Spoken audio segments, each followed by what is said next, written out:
Hello everyone.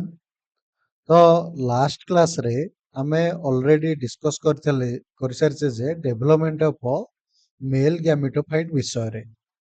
तो जो आमे लेक्चर सीरीज चलैछे sexual reproduction in flowering plants रो जोटा हमर कोन सीएचएससी पई आमे देखुचे सीबीएसई आ नीट परीक्षा पई मध्ये काम दबो। सो सेथिरे आमे प्रथमे देखिले चैप्टर फर्स्ट रो आमे देखिथिले जे ଆମର ଫ୍ଲାୱାର ଷ୍ଟ୍ରକ୍ଚର ଅଫ ଫ୍ଲାୱାର ବିଷୟରେ ଦେଖିଲେ। ସେଥିରେ ଥିବା ଇମ୍ପୋର୍ଟାଣ୍ଟ ଯୋଉ ଷ୍ଟ୍ରକ୍ଚର ଆମର ରହିଗଲା ଆଣ୍ଡ୍ରୋସିୟମ ବା male reproductive organ, female reproductive organ, petals, sepals ଏମାନଙ୍କ ଭିତରେ ବିଷୟରେ ଡିସ୍କସନ କରିଥିଲେ। ତାପରେ ଆମେ ଡେଭଲପମେଣ୍ଟ ଅଫ ମେଲ ଗ୍ୟାମିଟୋଫାଇଟ ଦେଖିଥିଲେ ଏବଂ ଲାଷ୍ଟ ତିନୋଟି କ୍ଲାସ ନେଇକି ଆମେ ଡେଭଲପମେଣ୍ଟ ଅଫ ମେଲ ଗ୍ୟାମିଟୋଫାଇଟ କୁ ସମାପ୍ତ କରିସାରିଛେ। तो आजिर क्लास रे आमे देखिबा डेवलपमेंट ऑफ फीमेल गैमेटोफाइट को स्टार्ट करिवा। तो स्टार्ट करिया पूर्व मु टिके पुणी थरे रिवाइज मोड को नै जियो चाहूँ तुमको जेंते मने रहि जियो। तो आमे जो पढिथिले गोटे फ्लावर पढिथिले, फ्लावर रो आमे पढिथिले जे चारोटी मेल होल अछि।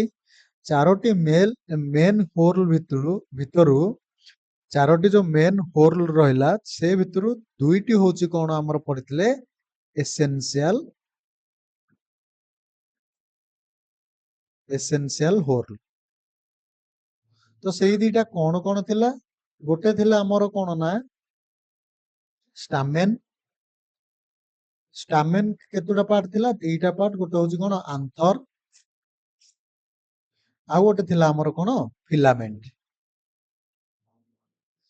तो एई आंथर भितरे हमर कोन थिला? आंथर भितरे थिला कोन माइक्रोस्पोरांजिया बा आंथर रो प्रत्येक कॉर्नर रो जो जोठी प्रत्येक कॉर्नर रे रहिथिला कोन माइक्रो स्पोरांजियम।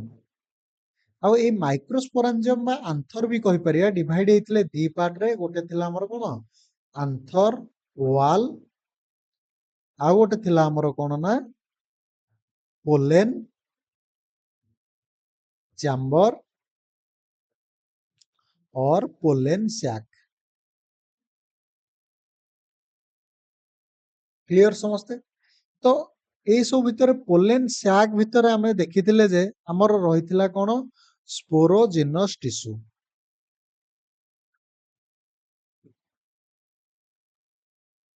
और स्पोरोजिनस टिश्यू रू पहिले फॉर्मेशन हेतिला कोन कहितली माइक्रोस्पोर मदर सेल। सेथिरु प्रोड्यूस हेतिला हमर कोन ना माइक्रोस्पोर। ए माइक्रोस्पोर रो फर्दर डेवलपमेंट हे कि हमर धीरे धीरे कोन फॉर्मेशन हेतिला मेल गैमिट। तो एई प्रोसेस टी को हमें ऑलरेडी पढ़ी सारिचे कोन केमिति होउची ए सब को हमें कोन ऑलरेडी पढ़ी सारिचे।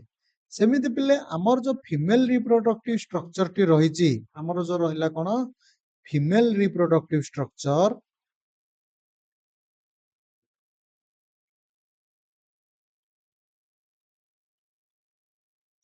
रहिला सेटा कोन हमर रहिला कोन गाइनोसियम बा कार्पेल बा ताकू कहूचे पिस्टिल। तो ताकू हमें देखै दिले केमिति?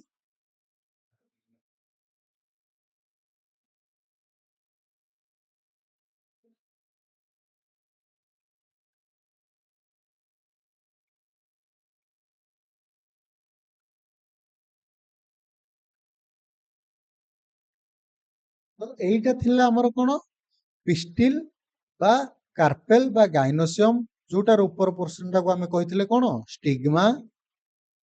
तापरे रहिथिला हमर कोन ए जो ट्यूब लाइक स्ट्रक्चर टा होची हमर कोन स्टाइल।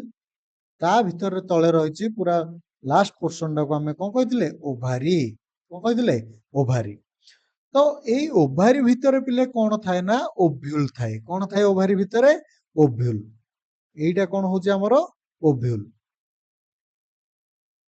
आ ओव्यूल भितरे धीरे धीरे फॉर्मेशन हेई थाए कोन ना एम्ब्रियो सैक। ओव्यूल भितरे कोन फॉर्मेशन होई थाए? Embryo sac. आ एई एम्ब्रियो सैक ही कैरी करथाए काहाको फीमेल गैमेट को। ଫିମେଲ ଗ୍ୟାମେଟ୍ କୁ। ତ ଆର ଯୋଉ ଡେଭଲପମେଣ୍ଟଟା ଓଭାରି ଭିତରେ ଓଭ୍ୟୁଲ ଭିତରେ ଯୋଉ ଏମ୍ବ୍ରିଓ ସ୍ୟାକ ର ଡେଭଲପମେଣ୍ଟ ଆଉ ଏମ୍ବ୍ରିଓ ସ୍ୟାକ ଭିତରେ ଯୋଉ ଫିମେଲ ଗ୍ୟାମେଟ୍ ର ଡେଭଲପମେଣ୍ଟ, ଏଇଟାକୁ ଆମେ କହିବା କଣ ପଢିବା ଆଜି ନା ଡେଭଲପମେଣ୍ଟ ଅଫ ଫିମେଲ ଗ୍ୟାମିଟୋଫାଇଟ। ଫିମେଲ ଗ୍ୟାମିଟୋଫାଇଟ କଣ ରହିଛି ତାର ପ୍ରୋସେସ, ସେ ସବୁକୁ ଆଜି ଆମେ ଦେଖିବା। ତ ଆମେ ଷ୍ଟାର୍ଟ କରିବା ଆଜି କଣ, ଆମ ଚାପ୍ଟର ଆଜି ଆମେ ଷ୍ଟାର୍ଟ କରିବା କଣ ନା ଡେଭଲପମେଣ୍ଟ ଅଫ ଫିମେଲ ଗ୍ୟାମିଟୋଫାଇଟ।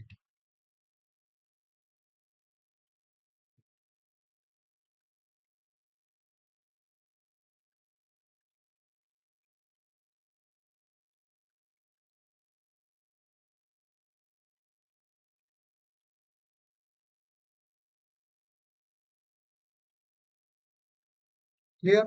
ତ ଏଇ ଡେଭଲପମେଣ୍ଟ ଅଫ ଫିମେଲ ଗ୍ୟାମିଟୋଫାଇଟ ଯେମିତି ପିଲେ ଡେଭଲପମେଣ୍ଟ ଅଫ ମେଲ ଗ୍ୟାମିଟୋଫାଇଟ ପଢିଥିଲେ, ଡେଭଲପମେଣ୍ଟ ଅଫ ମେଲ ଗ୍ୟାମିଟୋଫାଇଟ ରେ ଆମେ ଜାଣିଲେ ଯେ ଏଇ ଯୋଉ ମେଲ ଗ୍ୟାମିଟୋଫାଇଟ ର ଡେଭଲପମେଣ୍ଟ ଦିଟା ପ୍ରୋସେସ ରେ ହଉଛି। ମେଲ ଗ୍ୟାମିଟୋଫାଇଟ ଟା କେତେଟା ପ୍ରୋସେସ ରେ ଡେଭଲପମେଣ୍ଟ ହେଇଥିଲା? ଦିଟା ପ୍ରୋସେସ ରେ। ପ୍ରଥମ ପ୍ରୋସେସ ଟା ସେଇଠି ପଢିଥିଲେ ମାଇକ୍ରୋସ୍ପୋରୋଜେନେସିସ୍, ତାପରେ ପଢିଲେ କଣ ମାଇକ୍ରୋ ଗ୍ୟାମିଟୋଜେନେସିସ୍। ତ ସେଇଭଳି ଏଇ ଯୋଉ ଫିମେଲ ଗ୍ୟାମିଟୋଫାଇଟ ର ଡେଭଲପମେଣ୍ଟ ପଢିବା, ସେମ ୱେରେ ଆମର ଦିଟା ପ୍ରୋସେସ ବା ଦିଟା ସ୍ଟେପ ରେ ହବ। ଗୋଟେ ହଉଛି କଣ ମେଗା ସ୍ପୋରୋଜେନେସିସ୍, ସେକେଣ୍ଡ ଟି ହଉଛି ପ୍ରୋସେସ ଟି ହଉଛି କଣ ଆମର ମେଗା ଗ୍ୟାମିଟୋଜେନେସିସ୍। ଦିଟା ପ୍ରୋସେସ ରହିଲା, ମେଗା ସ୍ପୋରୋଜେନେସିସ୍ ବା ଆକୁ ମଧ୍ୟ କୁହାଯାଇଥାଏ କଣ ମେଗା ସ୍ପୋରୋଜେନେସିସ୍ ବା ମାକ୍ରୋସ୍ପୋରୋଜେନେସିସ୍।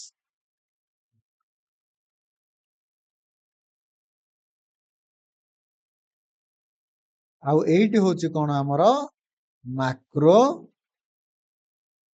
ଗ୍ୟାମିଟୋଜେନେସିସ୍। କ୍ଲିୟର ସମସ୍ତେ? ତ କାହିଁକି ନା ଯେମିତି ଆମର ପଢିଥିଲେ ମେଲ ଗ୍ୟାମିଟ ର ଯୋଉ ଆମର ଆସିଲା ମେଲ ଗ୍ୟାମିଟ, ତାର ଫାଷ୍ଟ ସ୍ଟେଜ ଟା ବା କୋଉ ସ୍ଟେଜ ରୁ ମେଲ ଗ୍ୟାମିଟ ଡେଭଲପ ହେଇଥିଲା? ମାଇକ୍ରୋସ୍ପୋର ବା ମାଇକ୍ରୋସ୍ପୋର ଟା ଡେଭଲପ ହେଇଥିଲା କୋଉଥିରେ? ମେଲ ଗ୍ୟାମିଟ ରେ। ସେମିତି ଯୋଉ ଫିମେଲ ଗ୍ୟାମିଟ ହବ, ତାର ପ୍ରଥମ ସେଲଟି ହଉଛି କଣ ନା ମେଗାସ୍ପୋର। କଣ ମେଗାସ୍ପୋର? ମେଗାସ୍ପୋର ଧୀରେ ଧୀରେ ଡେଭଲପ ହେଇ ହେଇ ଲାଷ୍ଟ କୁ କଣ ଫର୍ମେସନ କରିବ? ଫିମେଲ ଗ୍ୟାମିଟ। ତ କ୍ଲିୟର ସମସ୍ତେ? ତ ସେଥିପାଇଁ ଆମେ ପଢିବା କଣ ମେଗାସ୍ପୋରୋଜେନେସିସ୍ ଆଉ ମେଗା ଗ୍ୟାମିଟୋଜେନେସିସ୍। ତ ମେଗାସ୍ପୋରୋଜେନେସିସ୍ କଣ ନା ପ୍ରଥମେ ଦେଖିବା କଣ ମେଗାସ୍ପୋରୋଜେନେସିସ୍।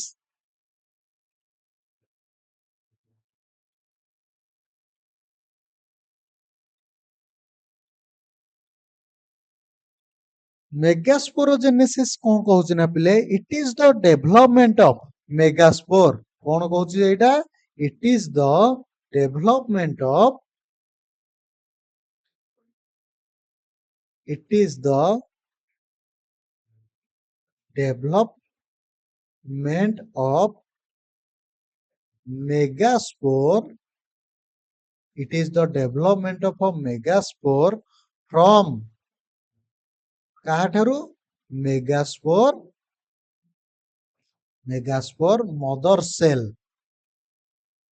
mother cell inside megasporangium or ovule। এই মেଗାସ୍ପୋରାଞ୍ଜିୟମ ଯାହା ଓଭ୍ୟୁଲ ତାହା। ତ ସେଇଠି ଯେମିତି ପଢିଥିଲେ ଆମର ମେଲ ଗ୍ୟାମିଟ ଫର୍ମେସନ ସମୟରେ ବା ମାଇକ୍ରୋସ୍ପୋରୋଜେନେସିସ୍ କଣ ପଢିଥିଲେ? Development of microspore from microspore mother cell inside microsporangium is known as କଣ ଥିଲା? ମାଇକ୍ରୋସ୍ପୋରୋଜେନେସିସ୍। ସେମିତି କଣ କହୁଛି ନା ସେ development of megaspore, development of megaspore from megaspore mother cell inside megasporangium is called as megasporogenesis। ଆଉ megasporangium ଟାର ଅନ୍ୟ ନାଁ କଣ ପିଲେ? ଓଭ୍ୟୁଲ। କଣ? ଓଭ୍ୟୁଲ।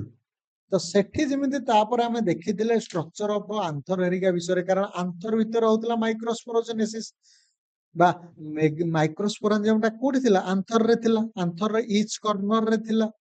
ତ ସେମିତି ଆମେ ଦେଖିବା ଏଇଠି କଣ ନା ଓଭ୍ୟୁଲର ଷ୍ଟ୍ରକ୍ଚର ବିଷୟରେ ବା ଓଭ୍ୟୁଲ ବିଷୟରେ ଆମେ ପ୍ରଥମେ ପଢିବା। କାହା ବିଷୟରେ ପଢିବା? ଓଭ୍ୟୁଲ ବିଷୟରେ ଆମେ ପ୍ରଥମେ ପଢିବା। ତ ଦେଖିବା ବର୍ତ୍ତମାନ କଣ ଆମେ structure of ovule. Structure of ovule. ତ ଓଭ୍ୟୁଲ କଣ କହୁଛି ନା ପିଲେ, ଏ ଟିପିକାଲ ଆଞ୍ଜିଓସ୍ପର୍ମିକ ଓଭ୍ୟୁଲ, ମାନେ ମୁଁ ଦେଖି ଦଉଛି ପ୍ରଥମେ ଚିତ୍ରଟି କରିନବା। ଯୋଉ ଆମର ରହିଲା ପ୍ରଥମେ କଣ? ପ୍ରଥମେ ଆମେ ଯୋଉ ଦେଖିଲେ ଆମର କଣ ଫିମେଲ ରିପ୍ରଡକ୍ଟିଭ ଷ୍ଟ୍ରକ୍ଚର ଯୋଉ ରହିଲା, କଣ ଆମର ଯୋଉ ଫିମେଲ ରିପ୍ରଡକ୍ଟିଭ ଷ୍ଟ୍ରକ୍ଚର ରହିଲା,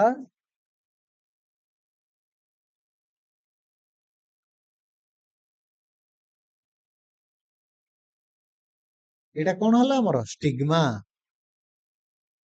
ଏଟା ହେଲା ଷ୍ଟାଇଲ, ଆଉ ତା ତଳେ ରହିଛି କଣ ଓଭାରି। ଏଇ ଓଭାରି ଭିତରେ ଗୋଟେ ଷ୍ଟ୍ରକ୍ଚର ରହିଛି ଯାହାର ନାଁ ହଉଛି କଣ ଓଭ୍ୟୁଲ। ଆଉ ଓଭ୍ୟୁଲ ଭିତରେ ଧୀରେ ଧୀରେ କଣ ଡେଭଲପ ହେଇଥାଏ? ଧୀରେ ଧୀରେ ଡେଭଲପ ହେଇଥାଏ ଏମ୍ବ୍ରିଓ ସ୍ୟାକ। ଏମ୍ବ୍ରିଓ ସ୍ୟାକ ବା ତାକୁ ଆମେ କହିବା ମଧ୍ୟ କଣ ଫିମେଲ ଗ୍ୟାମିଟୋଫାଇଟ।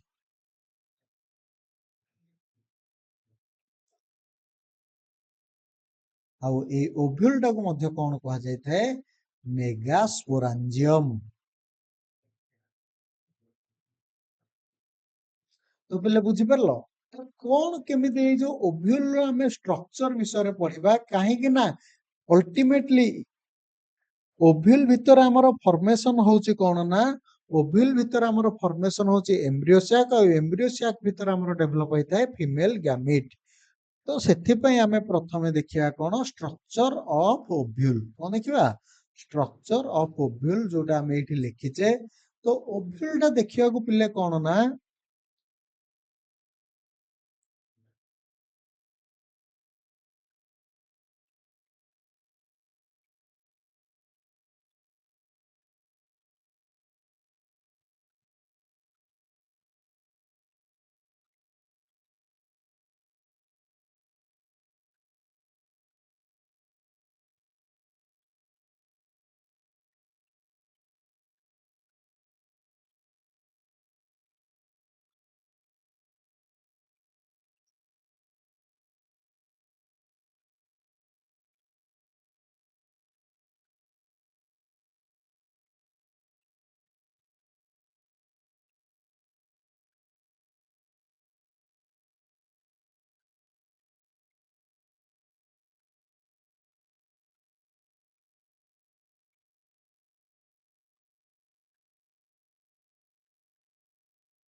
এইটা ହଉଛି ପିଲେ କଣ ନା ଆମର ଗୋଟେ ଟିପିକାଲ ଆଞ୍ଜିଓସ୍ପର୍ମିକ ଓଭ୍ୟୁଲ ର ଚିତ୍ର। ମାନେ ଏଇ ହୋଲ ଷ୍ଟ୍ରକ୍ଚର ଟା ହଉଛି କଣ ନା, ଫିଗର ଟା ହଉଛି କଣ, ଫିଗର ଟା ହଉଛି ଆମର ଗୋଟେ ଓଭ୍ୟୁଲ ର ଷ୍ଟ୍ରକ୍ଚର। ଆଉ ଏଇଟା ହଉଛି ଆମର କଣ ନା ଆନାଟ୍ରୋପୋସ ଓଭ୍ୟୁଲ। କୋଉ ପ୍ରକାରର ଓଭ୍ୟୁଲ? ଏଇଟା ହଉଛି ଆମର କଣ ଆନାଟ୍ରୋପୋସ, ଆନାଟ୍ରୋପୋସ ଓଭ୍ୟୁଲ।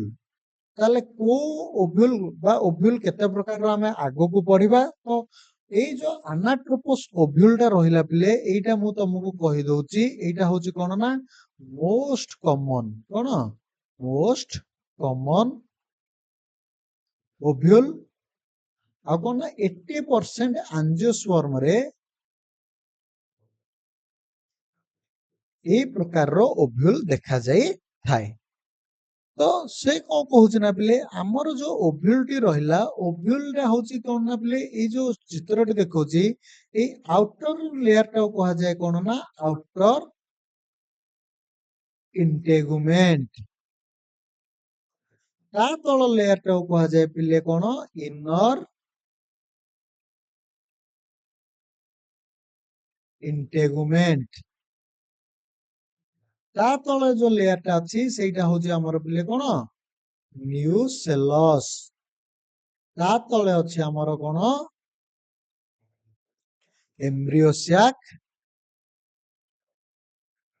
एम्ब्रियोसाक और फीमेल गैमेटोफाइट तो पिला माने एइटा रहिला हमर कोन ना ओव्यूल रो डायग्राम तो देखो एठी पिला माने सबुतियो तो हमें देखै देले एम्ब्रियोसाक और फीमेल गैमेटोफाइट भी कोन तो एई पोर्शन रे गोटे पोर्शन रे देखो एठी जेमिति कोन ना इंटेगुमेंट टोटल एब्सेंट अछि टोटल कोन अछि एब्सेंट अछि ओव्यूल रो जो डायरेक्शन रे बा जो पटे ओव्यूल रे माने टोटल कोन थिबो ना हमरो इंटेगुमेंट एब्सेंट थिबो सेई पट एंड टा को हमें कहिबा कोन माइक्रोपाइलर एंड और माइक्रोपाइल तो तार माइक्रोपाइलर एंड कोन जो पटे हमर इंटेगुमेंट एब्सेंट थिबो अब सेई माइक्रोपाइलर एंड रो जस्ट ऑपोजिट एंड टा को हमें कहिबा कोन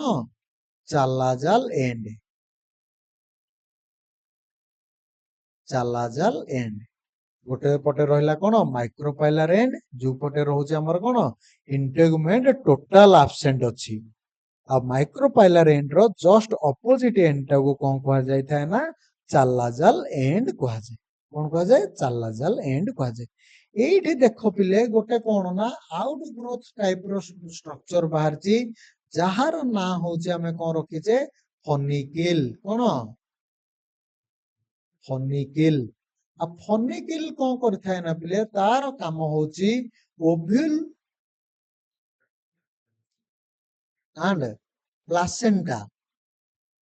प्लासेंटा भितरे कोन करिवो ना कनेक्शन करेबो कोन करिवो कनेक्शन करेबो ता बादे हमरो जोठी फनिकिल टा जो पॉइंट रे ओव्यूल को अटैच हेची सेई अटैचमेंट पॉइंट रो ना रखिचे हमें कोन हाइलम कोन रखिचे हाइलम क्लियर समझते एतिके थिला हमरो कोन ओव्यूल रो स्ट्रक्चर विषय रे कोन थिला ओव्यूल रो स्ट्रक्चर विषय रे तो से कोन कहूची ना पिले हमर जो ओव्यूल टा अछि टिपिकल ओव्यूल टा कोन ना हमर जो ओव्यूल रहिला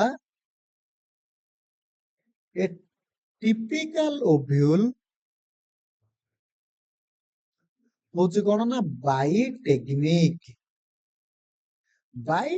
माने कोन ना पिले एठी केतोटा इंटेगुमेंट लेयर रहिछ ओव्यूल रे एटा गोटा होची कोन आउटर इंटेगुमेंट आ गोटा होची कोन इनर इंटेगुमेंट सेथे पई कहा गला कोन ना हमर ओव्यूल टा होची कोन बाइटेगमिक बाइ मीन्स दुई टेगमिक मीन्स कोन इंटेगुमेंट लेयर आ बाइटेगमिक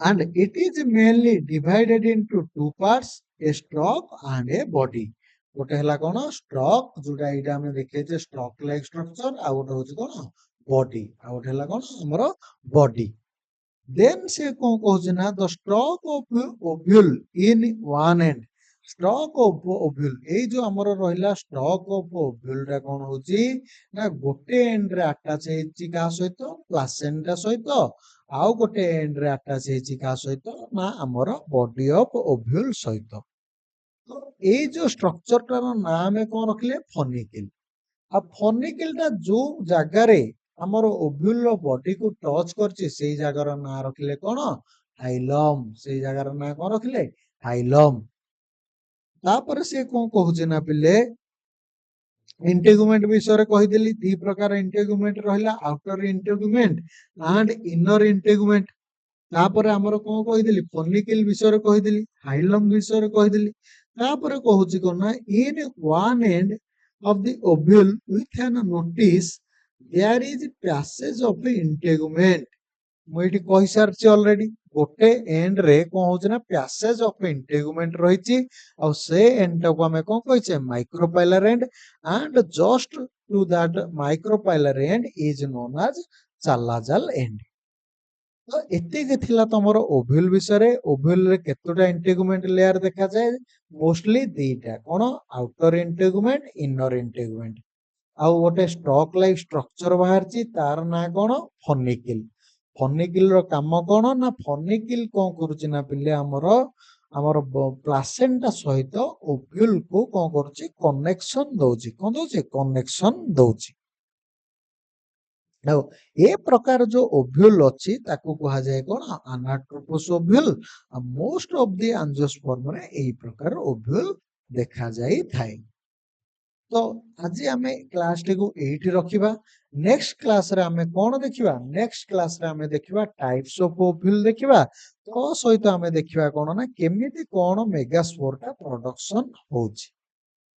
ତ ସମସ୍ତଙ୍କୁ ଧନ୍ୟବାଦ। ଯଦି ମୋ କ୍ଲାସଟି ଆପଣମାନଙ୍କୁ ଭଲ ଲାଗୁଛି, ଅଧିକରୁ ଅଧିକ ଲାଇକ୍, ସବସ୍କ୍ରାଇବ ଆଣ୍ଡ ସେୟାର କରନ୍ତୁ। ଧନ୍ୟବାଦ।